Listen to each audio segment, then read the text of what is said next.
Gênesis 15, verso 1. Nós vamos ter uma palavra de oração, buscando a direção do Espírito para essa reflexão.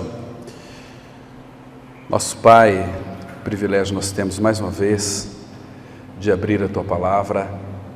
Que Teu bendito Espírito lance luz sobre essas verdades nas quais iremos compartilhar nessa oportunidade. Pai, desvenda os nossos olhos para que possamos contemplar toda a maravilha que é a Tua lei, a Tua palavra. Pai, nos leva pelo Teu Espírito a enxergarmos toda a realidade da Tua palavra. Pai, que essa verdade que é tão atual, ela soe aos nossos ouvidos de uma forma sublime, solene, contundente. Pai Santo, nós entregamos também nas Tuas mãos todo esse tempo de reflexão, para que não haja distrações da nossa mente, do nosso coração. Queremos, Pai, ouvir a Tua voz, então ministre de uma maneira que compreendamos aquilo que Tu desejas para nós nessa manhã. Somos o Teu povo, carentes de Ti. Fala conosco. Em Cristo nós oramos. Amém. Então, Gênesis 15, 1, a palavra diz assim: depois destes acontecimentos, veio a palavra do Senhor a Abraão numa visão e disse: não temas, Abraão, eu sou o teu escudo e teu galardão será sobremodo grande. Tem uma outra versão que diz assim: grandíssimo galardão. Até aqui. Irmãos, nós já temos tratado de alguns aspectos concernente ao galardão, grandíssimo galardão de Abraão, e hoje a gente vai aprofundar um pouquinho para percebermos que verdadeiramente a nossa recompensa é o próprio Senhor, e que se nós formos analisarmos de uma maneira bem clara mesmo, bem racional, nós vamos perceber, irmãos, que naquilo que concerne a recompensa, nós não merecíamos nenhuma, né? Mas o Senhor se coloca aqui, num momento difícil da vida de Abraão, porque ele havia vencido aqui 4 reis, e agora ele estava desolado, porque a promessa do Senhor já fazia 4 anos que o Senhor Deus havia feito, ela não se cumpriu, que era o filho que Deus havia prometido para Abraão e Sarai.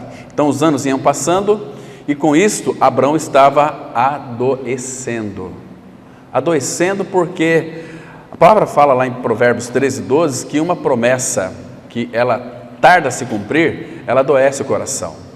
Então Abraão estava aqui desolado, fraco, talvez perdendo as suas esperanças. Então Deus se coloca aqui e traz uma palavra para ele, uma palavra encorajadora, uma palavra estimulante, que deixou Abraão muito entusiasmado. Irmãos, aqui, logo no início diz que depois desses acontecimentos, a resposta aqui para esse texto é muito clara, é a operação de resgate de Ló. Depois que Deus trouxe Ló, através de Abraão, que o resgatou lá de Sodoma, dos seus captores, né?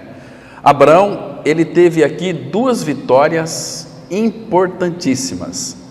A primeira vitória que Abraão teve, claro, foi a vitória contra os reis, né? A segunda vitória, irmãos, está aqui no capítulo 14, no versículo 21, porque o rei de Sodoma, esse rei de Sodoma, guarde bem isto, ele é uma figura do diabo. O rei de Sodoma então disse o rei de Sodoma a Abraão: dai-me as pessoas e os bens ficarão contigo. Aqui está se referindo literalmente aos despojos. Abraão, você me dá as pessoas, muitos prisioneiros foram trazidos, e também eu vou lhe dar para você, em troca das pessoas, todos os despojos, todos os bens. Os bens, os despojos de guerra são muito grandes. Era uma riqueza aqui bastante significativa.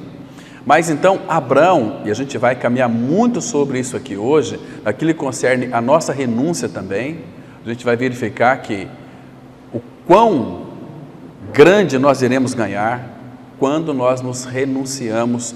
Quando a gente renuncia a nós mesmos, nós estamos nos comprometendo a renunciar tudo aquilo que o Senhor não está envolvido. Então é muito interessante. Então aqui, dai-me as pessoas e os bens ficarão contigo. Então, irmãos, essa é uma das grandes vitórias, talvez a maior que Abraão teve, porque Abraão, ele aqui nesse contexto, ele estava contemplando aquele que estava falando com ele. Quando ele chegou das batalhas, das vitórias, porque a fama de Abraão correu toda aquela região, então Abraão ficou com muito medo. Essa mesma história de Elias, quando Elias venceu os profetas de Baal, ele teve medo, por uma ameaça que Jezabel fez para com ele, que ela iria fazer o mesmo que ele fez com os profetas de Baal. Então ele correu, ele fugiu. Abraão, quando venceu esses reis, ele teve muito medo, porque a fama era apenas 300 homens, venceu 4 reis, a fama dele correu por tudo ali. E no momento em que Abraão mais precisava de uma palavra ou de um conforto, ele não tinha ninguém, ele era o líder. A quem ele iria recorrer? Ele não tinha conselheiros à altura, mas irmãos, o nosso Deus é providente, Ele nunca vai nos abandonar. Olha só, aqui o verso 18 do capítulo 14, Melquisedeque. Irmão, vocês sabem quem é Melquisedeque aqui? Ele é uma figura de Cristo, ele é o rei de Salém, rei de paz. Melquisedeque, rei de Salém, que significa rei de paz, ele trouxe pão e vinho, era sacerdote do Deus Altíssimo, abençoou ele a Abraão e disse: bendito seja Abraão pelo Deus Altíssimo, que possui os céus e a terra, e bendito seja o Deus Altíssimo, que entregou os teus adversários nas tuas mãos, e de tudo lhe deu Abraão o dízimo. Irmão, presta atenção aqui no que este rei de Salém, Melquisedeque, é uma figura de Cristo. Abraão, embora venceu, ele estava agora sentindo um vazio muito grande, porque com quem que ele poderia compartilhar os seus medos, seus temores? Porque a fama dele se espalhou. Então o povo vai se unir lá fora, virão e vai nos destruir.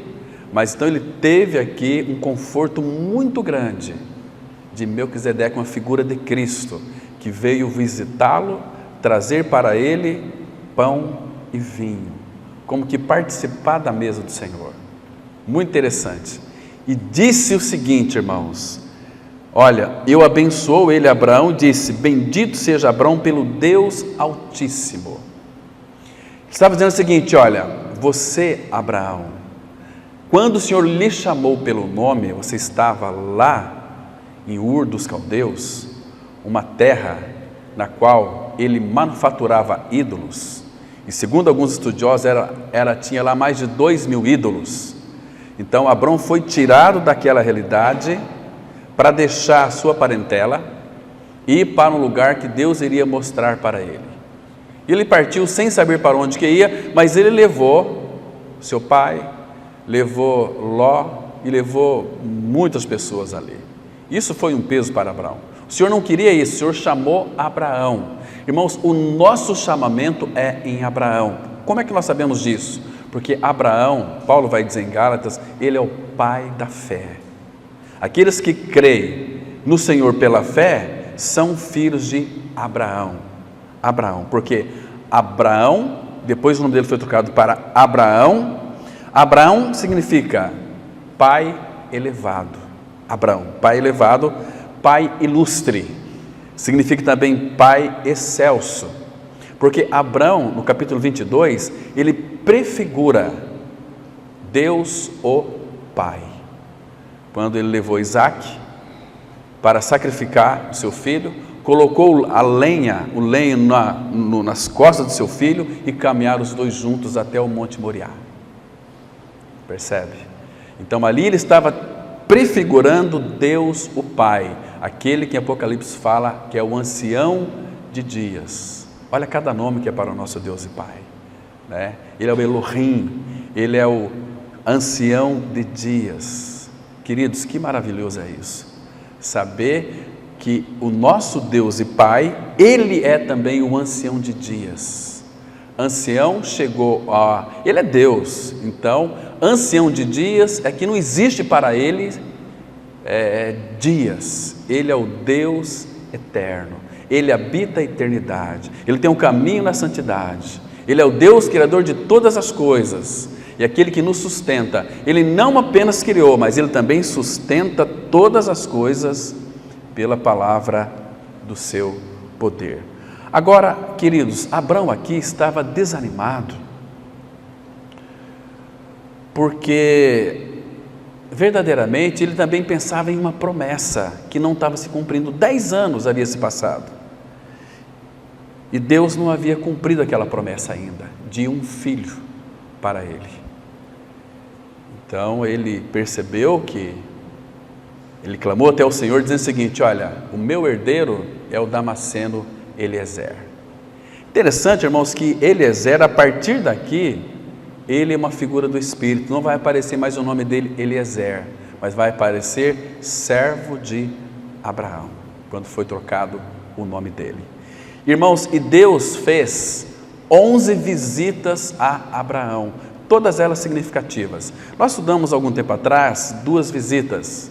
O desejo do meu coração é nós voltarmos para estudarmos mais a 9 visitas de Deus a Abraão, que nós temos ali lições preciosíssimas para a nossa vida. Então aqui hoje a gente vai extrair para nós algumas lições muito importantes, irmãos. Primeiro quero dizer o seguinte, que a vitória de Abraão sobre esses 4 reis aqui, em Gênesis 14, pode ter dado a Abraão aqui uma sensação de elevação. Ele ficou satisfeito com o resultado também. Para que Abraão não ficasse muito elevado e satisfeito com tudo isso aqui, Deus vem a ele para lhe dizer que ele tinha coisas melhores reservadas para Abraão. E Deus começou a dizer para ele. Então, aqui, irmãos, uma conversa de fé, com bênçãos espirituais, sem sombra de dúvida, ela é mais excelente para nos impedir estar muito ocupado com os prazeres temporais. Dai-me as pessoas e ficam com os bens para você desfrutar. Abraão renunciou a isso. Eu não quero os teus bens, porque, irmão, os dons da providência comum, verdadeiramente eles não são comparáveis aos do amor da aliança. Gênesis 15:1, a primeira coisa que Deus disse para ele aqui foi o seguinte: aqui veio a palavra do Senhor. Irmãos, existem muitos termos dessa palavra, veio a palavra do Senhor. Claro que a partir daqui, e Abraão também foi considerado um profeta, né? Mais para frente ele vai dizer isso, que as pessoas reconheciam Abraão como um profeta do Senhor. E aqui veio a palavra do Senhor, é o próprio Senhor vindo a Abraão para falar com ele. Interessante que ele disse aqui, olha, a primeira palavra, não temas, não temas. Aqui, esse não temas é a resposta para todos os temores de Abraão. Agora, esse não temas não é apenas uma palavra encorajadora. Esse não temas não é apenas uma palavra de conforto. Esse não temas é uma pessoa. É a pessoa do próprio Senhor. Abraão, não temas. Eu sou o teu escudo. Ele não estava prometendo aqui para Abraão dar a ele um escudo para ele se proteger dos seus inimigos. Ele diz: eu sou o teu escudo. Eu sou aquele que irá lhe proteger de todos os teus inimigos. Então, queridos, a resposta de Deus ao medo não é um argumento ou uma fórmula, é uma pessoa, é o próprio Senhor. É por isso que ele disse a Abraão: não temas, eu sou o teu escudo. O próprio Deus é a resposta final para todo medo do coração humano. Queridos, deixa eu fazer uma pergunta para vocês aqui. Você já se perguntou por que Deus no Antigo Testamento é chamado de Eu Sou? Por que ele é conhecido e faz questão de se conhecer como Eu Sou para nós? O que essa palavra significa para nós também? Claro que Ele é o Deus, Ele é o Eu Sou. Agora, Eu Sou, nós não podemos, conforme está escrito em 1 Coríntios 13, a partir do versículo 4, não podemos receber tudo deste Eu Sou. Então nós conhecemos hoje em parte, então em parte nós profetizamos. Pelo fato de nós conhecermos em parte, falamos dele em parte. Quando nós falamos o Senhor, Eu Sou, nós não temos dimensão do que isso significa, mas em parte nós podemos então conhecer um pouco deste Eu Sou. Eu quero ler com vocês hoje a Bíblia, juntos, em muitos textos. Claro que não vai dar para a gente ver tudo isso, irmão, porque eu tenho que falar sobre a renúncia de Abraão aqui também. Mas, acima de tudo, significa que Deus existe eternamente. Portanto, toda a criação, nada fica fora da dependência dele, ainda que nós não reconheçamos, dependemos dele em todas as coisas. Eu separei aqui alguns versículos, eu quero ler com todos vocês. Primeiro que, quando fala Eu Sou, vamos conhecer em parte esse Eu Sou para cada um de nós. Vamos perceber que o Senhor, na nossa fraqueza, Ele é a nossa força. Paulo disse assim: quando estou fraco, então é que sou forte. Ou em outras palavras, quando eu não posso, aí é que eu posso todas as coisas naquele que me fortalece. Porque Ele, o Senhor, é a minha força. Irmão, a Bíblia está recheada de textos que mostram que o Senhor é a nossa força. Agora um detalhe importante: o nosso Pai quer ser a nossa força, não em cima da nossa força. Ele vai ser e quer ser a nossa força em nossa fraqueza. Então, por isso que Paulo, ele se gloriava em suas fraquezas. Se tenho algo que me gloriar, me gloriarei em minhas fraquezas, para que sobre mim repouse o poder de Cristo. É na minha fraqueza que Deus irá operar coisas maravilhosas e grandiosas. Deixa eu citar para vocês apenas um texto que mostra que Ele é a nossa força. Vamos abrir no Salmo 28, versículo 7. Salmo 28, verso 7. Aqui, de uma forma tão específica, tão linda, vai mostrar que Ele é a nossa força. Diz assim a palavra, olha só. Salmos 28, versículo 7. Diz assim, o 6 começa esse parágrafo, ele diz assim: bendito seja o Senhor, porque me ouviu as vozes súplices. Agora o 7 ele diz assim: o Senhor é a minha força e o meu escudo. Nele, no Senhor que é a minha força e meu escudo, nele o meu coração confia. Nele fui socorrido, por isso o meu coração exulta, e com o meu cântico o louvarei. Estão percebendo aqui que coisa preciosa? Então, Ele é a minha força, eu sou a tua força. Quando Deus disse para Abraão: Abraão, eu sou o teu escudo.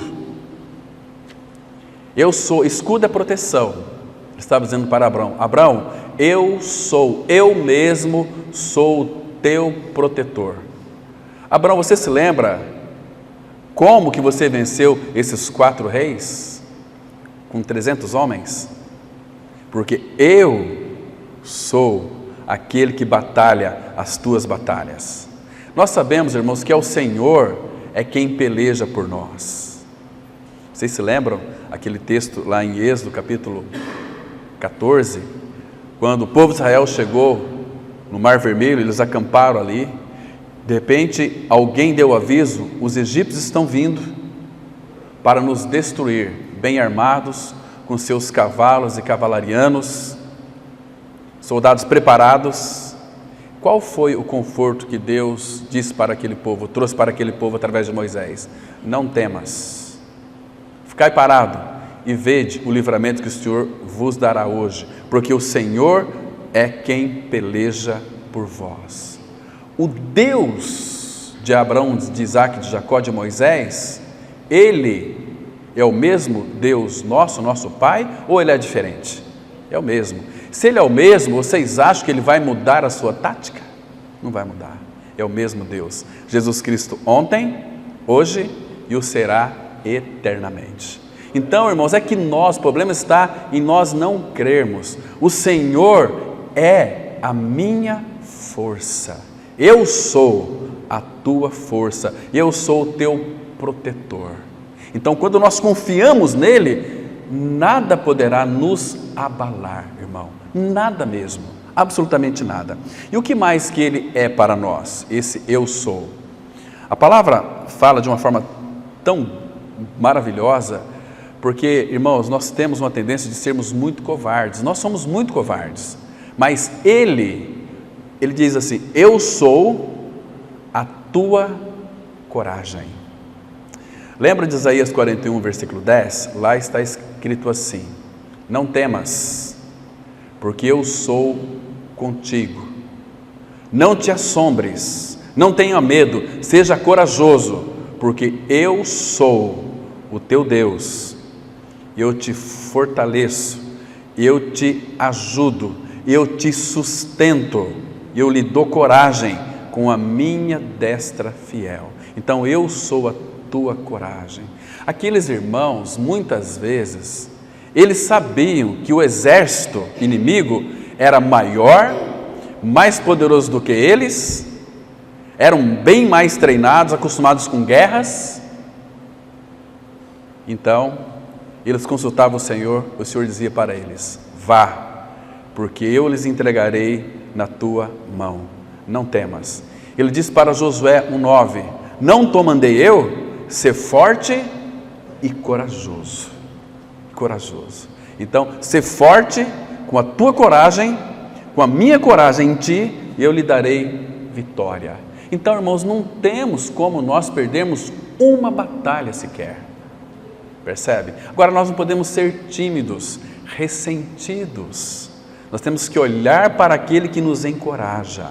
E Ele é aquele que nos dá coragem. Ou seja, eu sou a tua coragem, né? E uma outra coisa, nós sabemos que neste mundo nós ficamos doentes. É muito comum, nós estamos habitando dentro de um corpo ainda de vaso de barro. Nós somos muito fragilizados. Tempo atrás eu vi um vídeo, um irmão me mostrou, de uma pessoa morena, forte, robusta, enorme, mas quando foi tomar uma vacina, quando viu aquela agulha, meu Deus do céu, lembra? Chorou, literalmente ele chorou. Eu vi, irmãos, lágrimas. Falei, meu Deus do céu, mas aquilo, eu sou meio traumatizado com agulha. Eu falei, não, eu quiser aplicar aqui primeiro para você ver como é que é, né? Mas chorou, né? O grandão chorou, uma agulha, imagina só. Nem quis tomar no braço, teve que baixar as calças para tomar ali num lugar mais fofo, que talvez dói menos, mas tomou, mas chorou. Irmãos, então o nosso corpo, as nossas emoções não tratadas, está cheio de traumas. Isso torna nós adoecidos. Abraão aqui estava passando por um processo ele estava ficando doente também, porque a fama dele correu, ele ficou com medo, e também a promessa de Deus que não se cumpria. Começou a ficar fragilizado. Mas, queridos, este eu sou, esse eu sou, ele é a nossa saúde. Ele é a nossa saúde. Isso é tão maravilhoso.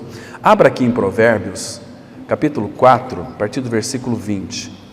Irmãos, nós temos que ficar com os nossos olhos na palavra de Deus, senão nós vamos ficar cada vez mais adoecidos. Lá em Êxodo 15, versículo 26, Deus disse: eu sou o Senhor que te sara. E agora aqui, irmão, em Provérbios 4, a partir do versículo 20, deixa eu ler aqui alguns versículos, Provérbios 4, de 20 até o 22, olha o versículo 20, olha que doçura que é: filho meu, que coisa mais preciosa. Então, você tem que ter, irmãos, uma convicção de que você é filho, e essa palavra é para filho. Filho meu, atenta para as minhas palavras. Por que ele chama nós para atentarmos para as suas palavras? Palavras aqui não é palavra, é palavras, tudo aquilo que ele disse que estaria registrado, que nós estaríamos lendo hoje. Vocês estão me compreendendo? Então, atente para as minhas palavras, porque é muitas palavras que o nosso Pai falou. Atenta para as minhas palavras, aos meus ensinamentos inclina os ouvidos. Não os deixes apartar-se dos teus olhos, guarda-os no mais íntimo do teu coração. Por quê, irmão? Porque as palavras dele são vida para quem os acha e saúde para o seu corpo. A palavra de Deus é o próprio verbo, é o próprio Logos, é o próprio Senhor. O verbo se fez carne, habitou entre nós, é o Logos, a palavra está em nós, a palavra nos cura, nos restaura, nos vivifica, traz vida para nós. Isso é maravilhoso. Então, nós temos saúde para o nosso corpo. Eu sei que um dia vai ter que ter um pretexto para você partir dessa vida, então ele vai permitir que aquela doença não seja curada, mas você terá um conforto maravilhoso, tremendo, conforto gracioso, como aquele rapaz lá de Toledo, que o caminhão vinha 2 carretas, o pai na frente, o filho atrás, um rapaz de 23 anos, um cristão, depois pesquisei a vida dele, um cristão amoroso demais, estava com a carreta e bateu atrás na carreta do pai, e arrastou e pegou fogo, e ele ficou preso nas ferragens ali, e o fogo queimando, e o pai tentando salvar o filho ali, e pegando fogo no tanque a ponto de explodir. E aí aquele menino gritava desespero: eu não quero morrer, e dizia que amava todo mundo. Aí o pai tentou salvar, ele disse para o pai assim: pai, me deixa, pode sair, e ele morreu ali carbonizado, né? Irmãos, um pretexto para a partida daquele jovem. Mas eu penso, irmãos, se verdadeiramente era um cristão de fato, porque eu creio que era, porque depois os amigos dele testemunharam que não via a hora dele chegar, porque ele reunia os amigos, fazia um churrasco e lia a Bíblia para eles. Pesquisa a vida desse rapaz que faleceu. E agora, irmãos, esses amigos dele estão procurando conhecer o Deus dele. Eu tenho vontade de ir lá para Toledo para conversar com o pai e a mãe, que são bem simples, mas que perdeu um filho na tenra idade, 23 anos, do Senhor. O Senhor o quis, ele amava o Senhor. Depois o pai mostrou a Bíblia, que ele lia, ali que ele marcava as coisas. Que menino precioso, irmão. Então, mas não se esqueça, o Senhor é a nossa saúde. Ele não vai ser a tua saúde se você não se alimenta dele, da palavra dele, porque ele em nós, para que ele cresça em nós, a palavra dele tem que ser formada, tem que ser guardada, tem que ser retida, tem que ser obedecida. Nós temos que desejar, como crianças recém-nascidas, o genuíno leite espiritual, para que por meio dele você seja dado para nós crescimento para a salvação. Então, Cristo é a nossa vida, Ele é a nossa saúde, eu sou a tua saúde. Então nós estamos vendo aqui, irmãos, em aspectos, em partes a respeito dele, entende? Então Ele é a nossa saúde. E o que mais Ele é para nós como eu sou? Ele vai dizer para nós que eu sou a tua esperança. Cristo em vocês, a esperança da glória. Nós temos uma esperança viva, nós somos regenerados para uma viva esperança. Por que viva esperança? Porque a nossa esperança é uma pessoa que não morre mais, que é eterna, que é o nosso próprio Senhor. Então, qual que é a tua esperança? Qual que é a minha esperança? O eu sou. Abra lá em 1 Timóteo, capítulo 1, versículo 1. Aqui vai mostrar para nós, irmãos, logo na introdução que Paulo faz dessa saudação aqui, prefaciando essa carta a Timóteo, ele diz algo tão importante para nós. Ele diz assim, olha, 1 Timóteo capítulo 1, versículo 1. Paulo, apóstolo de Cristo Jesus. A palavra apóstolo significa enviado. Paulo, enviado de Cristo Jesus, pelo mandato de Deus. Está vendo que há uma harmonia entre o Pai e o Filho, que não é uma desarmonia? Ele é enviado de Cristo, por Cristo, mas a mandato de Deus, nosso Salvador. Mas nosso Salvador não é Cristo? Claro. Então, quando fala que o Espírito é o Salvador, que o Pai é o Salvador, que Cristo é o Salvador, não são, a Trindade foi quem nos salvou. Cristo realizou a obra, o Pai planejou, o Espírito aplica a obra em nós. Entende, irmão? Que maravilha é isso. Então, Deus, nosso Salvador, e de Cristo Jesus, nossa esperança. Ele é a nossa esperança viva. E quanto mais nós conhecemos o Senhor, nós vamos perceber, quanto mais nós cremos, nós vamos ser ricos de esperança. Aí, irmãos, vai chegar um tempo, se você deseja então conhecer o Senhor, buscar o Senhor, você não vai temer mais nada nem ninguém, nenhuma crise, você não vai temer nada, porque você está cheio de esperança. E quem pode destruir, derrotar um homem ou uma mulher de Deus que é cheio de esperança? O que significa ser cheio de esperança? Ser cheio de Deus, cheio de Cristo, cheio do Espírito, cheio da palavra. Entende, irmãos? Não um crente religioso que fica buscando aí migalhas. Não, irmãos, nós temos que buscar migalhas, temos que buscar Ele. Ele é a nossa porção, Ele nos tem como sua porção, nós somos a porção dEle. Vamos ver um outro ponto. Ele disse assim, eu sou a tua suficiência. Que interessante, né? Paulo, ele escreveu, quando ele recebeu ali umas ofertas dos filipenses, ele escreveu lá em Filipenses 4, verso 19. Ele disse assim, que Deus, em Cristo Jesus, há de suprir cada uma de vossas necessidades. Necessidades. Não é desejo do coração. Os desejos do nosso coração serão supridos, nunca será com coisas. Eu tenho desejo de ter aí uma fazenda. Eu tenho desejo de ter uma casa nova que todo mundo que passa vai falar, puxa vida, quem mora aí deve ser uma pessoa muito bem sucedida, muito rica. Não é assim?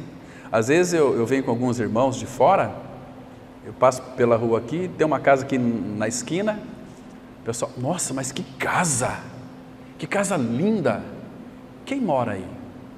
O morador dificilmente fica aí, fica mais em Campo Grande, etc. Tal, mas que casa, gastou muito dinheiro, né? Ô, meu irmão, pensa, cuidado. Agora, eu também tenho desejos, você também tem seus desejos, o Pai sabe, mas você sabe quando os nossos desejos serão satisfeitos? É quando nós nos agradamos do Senhor. Não é você tentar agradar a Deus, é quando você se deleita no Senhor. Você vai descobrir que nele todos os desejos do nosso coração serão satisfeitos. Você não precisa de coisas, as coisas nunca irão satisfazer os nossos desejos. Os nossos desejos só serão supridos naquele que é infinito, naquele que nós encontramos tudo nele. Agora, se você quiser e tiver condições, achando que determinada coisa vai lhe satisfazer os seus desejos, você vai, você compra, você faz, mas de repente aquilo não é mais aquilo que você queria.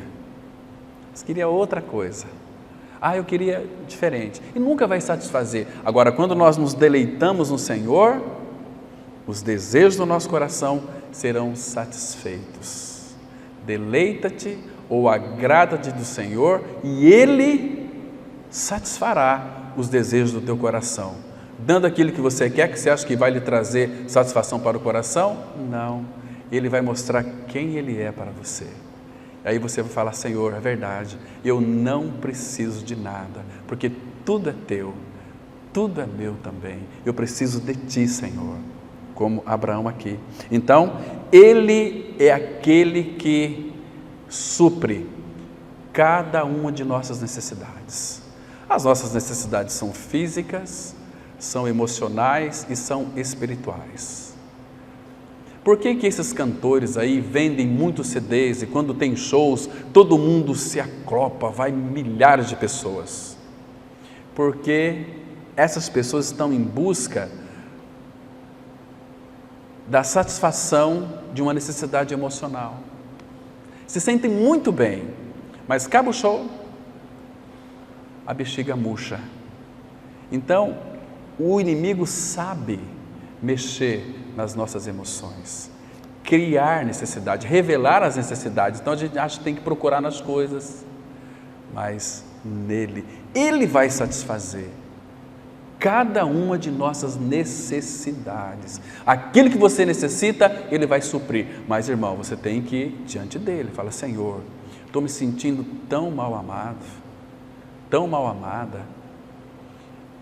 É como que Ele abre o coração para você, abre a palavra e revela: olha, eu provei o meu amor por você, entregando o meu filho para morrer por você, para lhe salvar de você, lhe salvar do seu pecado, para que eu pudesse ser a sua vida, a tua satisfação, porque Ele é aquele que satisfaz a alma sedenta, aquele que satisfaz a nossa fome de significado. Ninguém mais vai nos satisfazer, irmão, a não ser Ele. E quando Ele satisfaz, é precioso demais. Eu também tenho muitas carências nas áreas emocionais, mas quando a coisa começa a apertar, eu falo: Senhor, o Senhor sabe o que eu preciso, que eu estou sentindo aqui agora. Irmão, começo a orar, fico parado ali diante do Senhor, mas de repente uma alegria que eu não sei de onde que vem, que eu não sei expressar em palavras, invade o nosso coração. A gente fica arrepiadinho. Arrepiar, tem que tomar cuidado com arrepios. Tem muita gente que quer sentir a presença de Deus, fica arrepiada. Não, claro que o Filho de Deus, quando começa a crescer, ele sabe que as emoções, quando o Senhor nos toca, são emoções genuínas, que vamos ficar arrepiados sim, mas nós temos discernimento, que não devemos nos fiar em nossos sentimentos.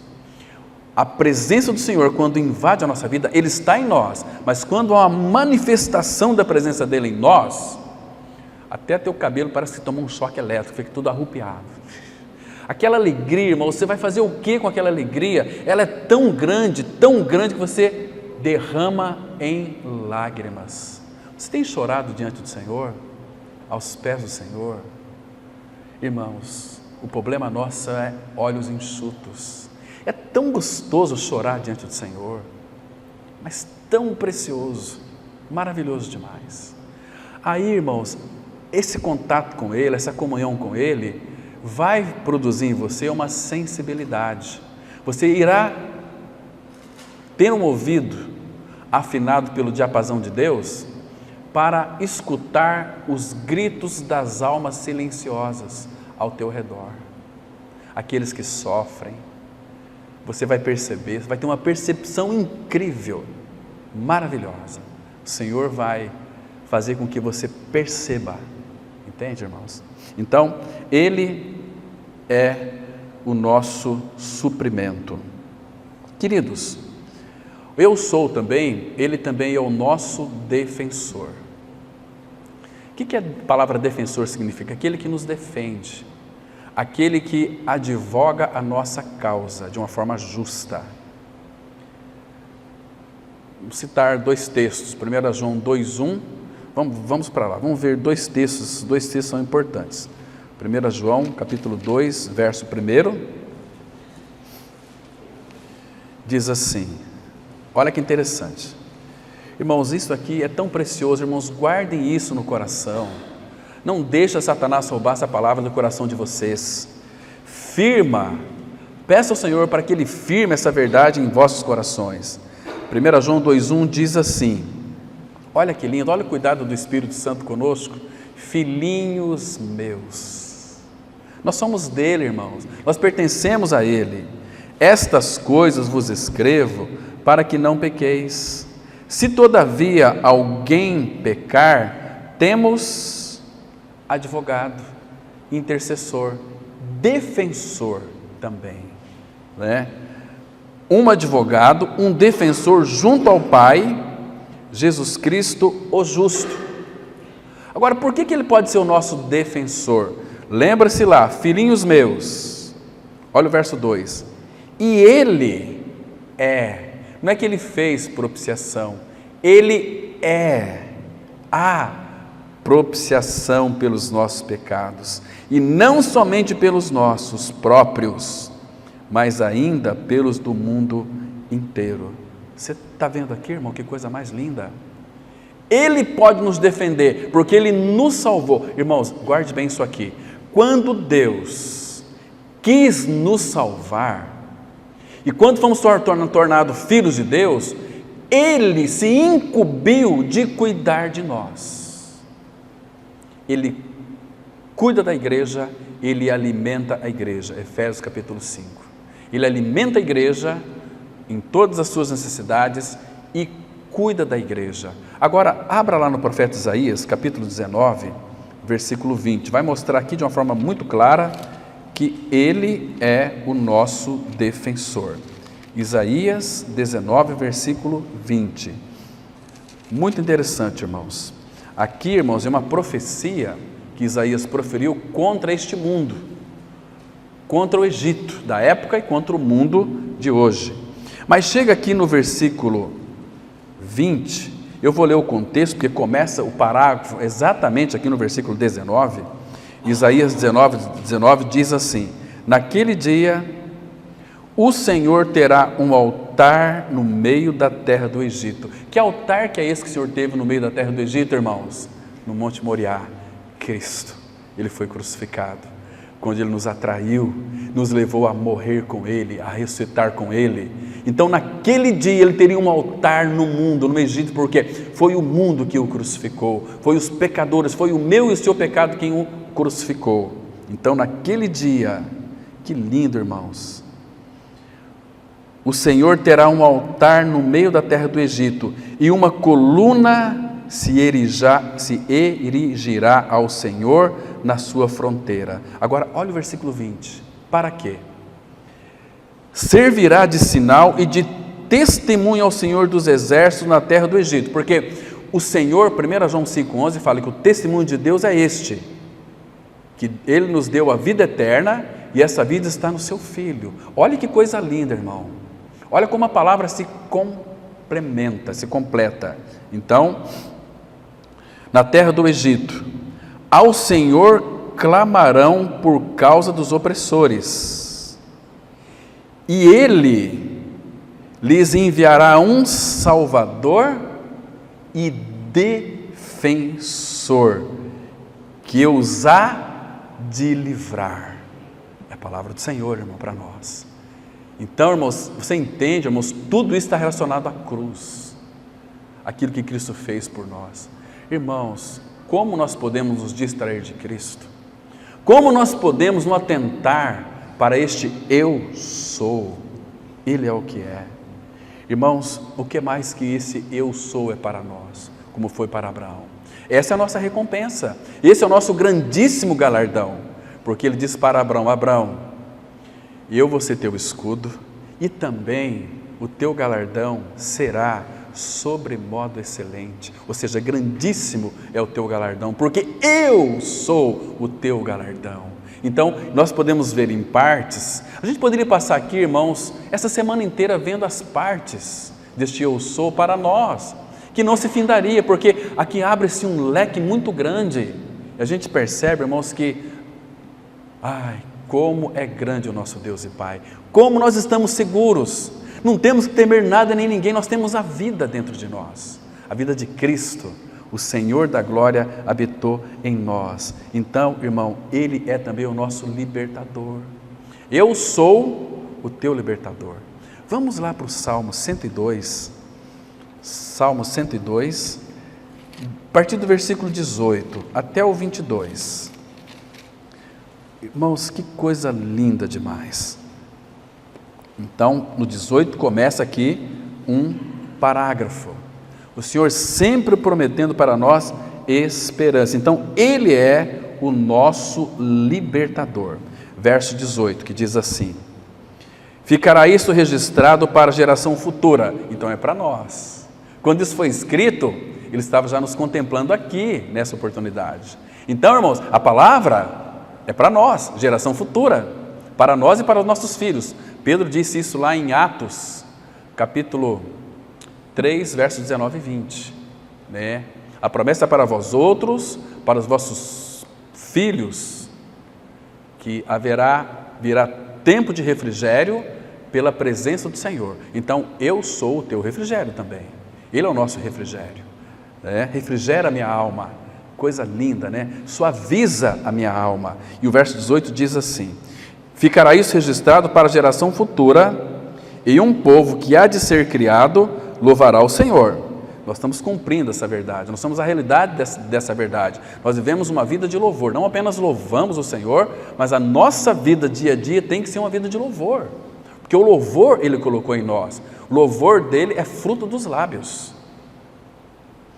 Diz assim, verso 19: louvará o Senhor, que o Senhor do alto do seu santuário, olha que palavra linda, irmão, aprecia isso, Ele do alto do seu santuário, do alto do seu trono, desde os céus, baixou vistas à terra. Para que Ele fez isso, irmão? Para que Ele baixou vistas à terra? O planeta mais minúsculo que existe nessa galáxia, que Deus criou, baixou vistas à terra. É tão pequenininha, parece que Deus nem vai enxergar. A Terra é minúscula, a gente vê no meio das galáxias, a Terra é um grãozinho de areia diante da grandeza dele, mas Ele baixou vistas à terra. Olha aqui, irmãos, baixou vistas à terra para ouvir o gemido dos cativos. Nós éramos cativos, um homem no pecado, ele geme. Ouvir o gemido dos cativos e libertar os condenados à morte. Graças ao Senhor, irmãos. Nós já nascemos num cenário de morte eterna, mas Ele baixou vistas à terra, ouviu nossos gemidos mais profundos, ocultos, e libertar os condenados à morte, a fim de que seja anunciado em Sião o nome do Senhor e o seu louvor em Jerusalém, quando se reunirem os povos e os reinos para servir ao Senhor. Agora nós podemos servi-lo, servir em liberdade. Para a liberdade, Gálatas 5:1, para a liberdade foi que Cristo vos libertou. Então, irmãos, não vos torneis escravos de homens. Entende? Que coisa mais linda nós temos aqui. Então, Ele é o nosso libertador. Lucas capítulo 1, aquela profecia de Zacarias, versos 70 e 75, Ele nos libertou dos nossos inimigos. Que coisa, nós temos tanto inimigos, a começar por mim, eu sou o meu maior inimigo, né? Ele começa a libertar primeiro de mim, depois qualquer tipo de inimigo. Ele limita o diabo para que não nos toque. Então nós temos que ficar vigilantes com seus dardos. Ele lança de longe, como Ele não pode nos tocar, Ele lança seus dardos inflamados para tentar nos destruir. Irmãos, o que mais nós podemos dizer sobre esse eu sou? Sabe o que Ele diz mais para nós? Eu sou o teu perdão. Não é que Ele não nos perdoa, Ele nos perdoa, mas Ele nos perdoa porque Ele é o nosso perdão. Aqui mesmo no Salmo 103, olha o versículo 3 aqui, que diz assim, Ele, olha só como é que começa o versículo 3, irmãos, Ele é quem perdoa Como que Ele nos perdoa, irmão? Lembra de 1 Pedro 2,24? Carregando Ele mesmo em seu corpo sobre o madeiro, os nossos pecados, para que nós, mortos aos pecados, vivamos para a justiça, por suas feridas fostes sarados. Então é Ele mesmo, Ele que nos perdoou. Não é que Ele, Deus me dá o perdão para mim. Não, Ele é o seu perdão. Ele, quando nos perdoa, é muito genérico, mas em profundidade, em realidade espiritual, Ele é o meu perdão, porque Ele fala aqui, Ele é quem perdoa todas as tuas iniquidades. Eu matei, eu roubei, todas. Ele é quem perdoa todas as tuas iniquidades. E não para aqui. Quem sara todas as tuas enfermidades. E o versículo 4, quem da cova, a palavra cova aqui no hebraico é perdição, quem da cova redime a tua vida, irmão, isso é demais, e te coroa de graça e misericórdia. Olha o 5, irmão, que farta de bens a tua velhice, de sorte que a tua mocidade se renova como a da águia. Oh, meus irmãos, que coisa linda, nós temos um Deus que é Pai presente. Ele é o nosso perdão. E o que mais que Ele é para nós, irmãos? Sabe o que Ele é para nós também? Ele diz assim, eu sou a tua alegria. Que lindo, né? Quando você vê um cristão murmurante, azedo, será que nasceu de novo? Porque a palavra fala assim, lá, aquele texto que nós conhecemos muito bem, Salmo 16, versículo 11, diz assim, que na tua presença há plenitude de alegria, na tua destra delícias perpetuamente. Ele é a nossa alegria, Ele é as nossas delícias. Puxa vida! E o Pai se delicia em nós com alegria. Por quê? Porque o deleite do Pai está no Filho, no Senhor Jesus. Cristo é a nossa vida, então o Pai se deleita em nós por causa do Filho. Nós não merecemos nada disso, irmãos. Que Deus maravilhoso nós temos. E o que mais? Vamos encerrar por aqui, mas quero falar só mais uma. Ele diz assim para mim e para você, para a gente não temer absolutamente mais nada, Ele fala assim, eu sou o teu futuro. Que coisa linda, mas é verdade. Quer ver? Vamos aqui em Jeremias 31, versículo 17. Jeremias 31, verso 17, vai mostrar que Ele de fato é o nosso futuro. Então, Jeremias 31, verso 17. Olha o que a Bíblia diz. Há esperança para o teu futuro. Já você vai compreender isso aqui.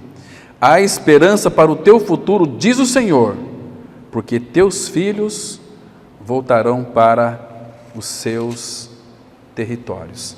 Agora, irmãos, ele diz aqui, há esperança para o teu futuro. Mas em que sentido? Para nós aqui, claro, vida eterna, encontro com o Senhor. Você se lembra que está escrito lá em 1 João 5, versículo 13?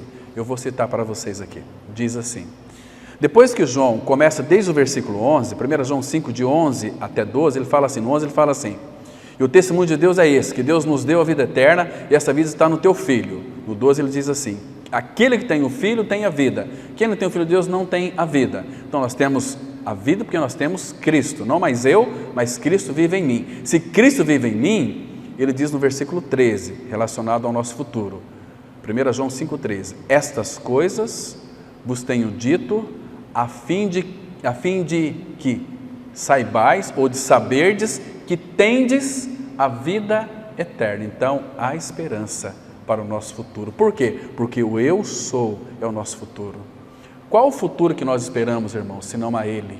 É Ele, é o eu sou o teu futuro. Irmãos, só para pensar que Cristo nós temos. Então, irmãos, Deus está dizendo para você e para mim: eu sou o que você precisa, que você sempre precisará, eu sou. Então, quando Deus disse para Abraão aqui, eu sou o teu galardão, é tudo isso e muito mais, porque depois Deus reiterou isso e fez acréscimos na vida de Abraão quando ele foi visitado. Nós vamos ver futuramente algumas visitas a mais de Deus a Abraão, que vamos extrair lições profundas para nós aqui. Então, queridos, eu quero aqui agora tirar algumas lições para nós. Em primeiro lugar, nós temos a voz em Gênesis 15:1, do nosso Senhor, que não pode mentir. Ele não pode mentir. Graças ao Senhor por isso. E que não pode cometer erros também. Nunca você vai encontrar um erro nas Escrituras Sagradas. Num erro. Porque o dia que a palavra de Deus falhar, Jesus foi muito cuidadoso quando disse assim: nenhum i ou um tio se omitirá da lei. Tudo se cumprirá. Vai passar todas as coisas, terra e céus, mas as minhas palavras não vão te passar.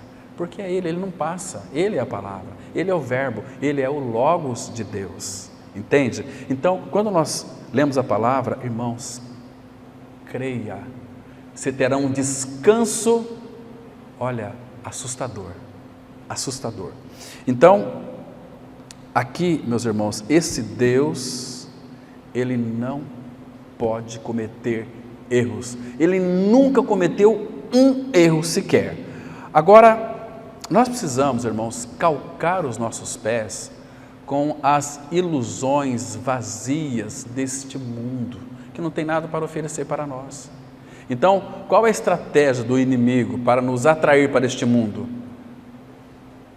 Coloque diante de nós as coisas lindas e bonitas e maravilhosas. Então nós vamos para essas coisas. Queremos isso para nós, é tão bom, faz tão bem para nós, não é isso? Mas, irmãos, a gente começa a se esquecer do Senhor, não valorizar o Senhor, trocar o Senhor por coisas tão imbecis, que quem conhece o Senhor, irmãos, não vai trocar Ele por nada, jamais vai trocar. E nosso Deus também não vai pensar que Ele é um desmancha-prazer, não.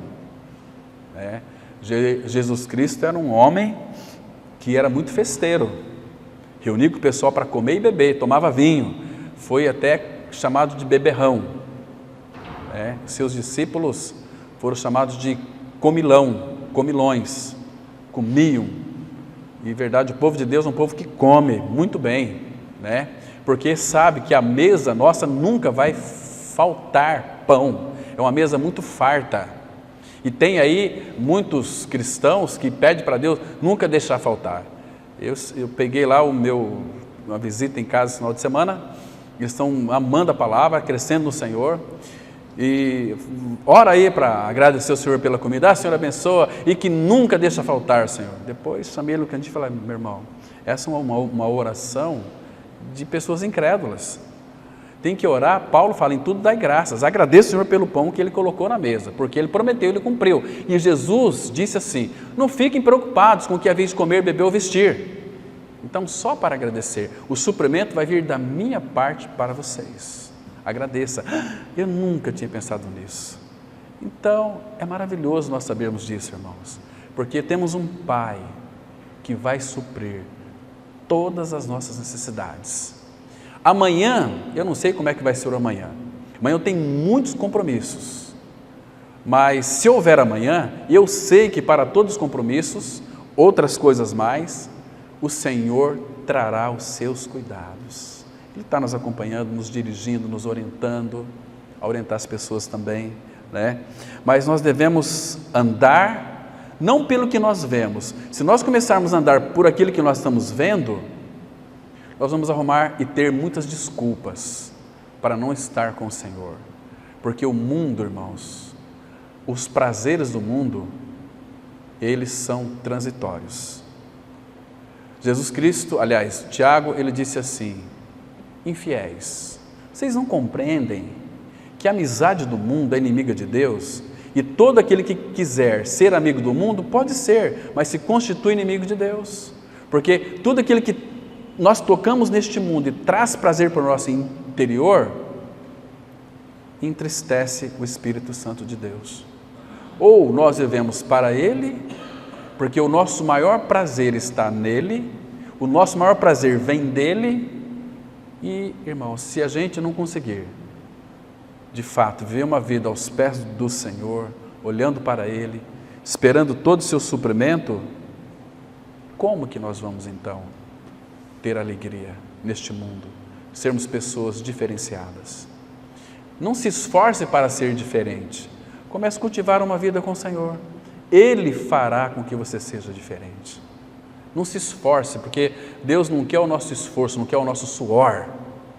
Os sacerdotes antigamente, quando ia servir o Senhor, na adoração, porque todo trabalho de serviço ao Senhor é um trabalho de adoração, Ele nunca quer o teu suor. Deixa eu ler só esse último versículo e nós vamos encerrar aqui.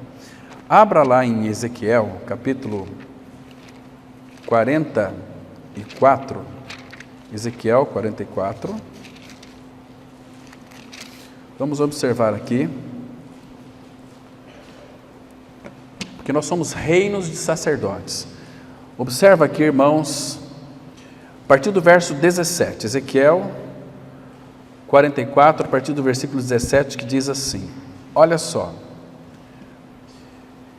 verso 17, e será que, quando entrarem pelas portas do átrio interior, usarão vestes de linho, não se porá lã sobre eles, quando servirem nas portas do átrio interior dentro do templo. Tiaras de linho lhes estarão sobre a cabeça, e calções de linho sobre as coxas. Não se cingirão a ponto de lhes vir suor. Está vendo, irmão? É um trabalho sem esgotamento, é um trabalho sem suor. Claro que no sentido literal, eu concordo muito com Spurgeon, Christian Shane, meus irmãos que já não estão mais no nosso meio. Na obra do Senhor nós temos que suar, é verdade. É um trabalho, no sentido de um trabalho árduo. Você ficar tempo diante da palavra, 4 horas de leitura por dia da palavra, 3 horas, 15 minutos, não importa, é a palavra de Deus.